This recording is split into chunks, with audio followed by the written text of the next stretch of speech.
yung divulging of confidential information is being penalized by two laws.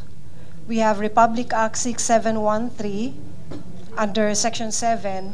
Ito yung Code of Conduct and Ethical Standards for Government Officials and Employees, and also under the Anti-Graft and Corrupt Practices Act, Section 3 po.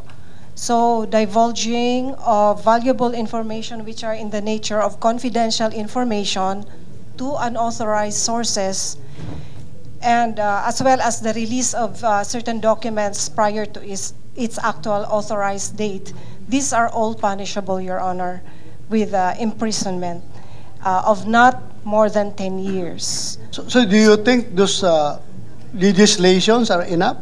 Yung mga batas na yan, tama na yan? Hindi natin gagawa pa ng panibagong batas para ma-emphasize natin talaga itong unauthorized disclosure of classified documents?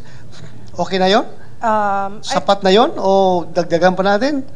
Sa tingin ko po, Your Honor, mukhang sapat na po siya kasi we have two laws nga na parang tumutok dito. Although may kaibahan yung dalawang batas po na yon, because under 6713, merong condition na that person should have done the disclosure to benefit somebody or to benefit himself, okay, or to prejudice public interest.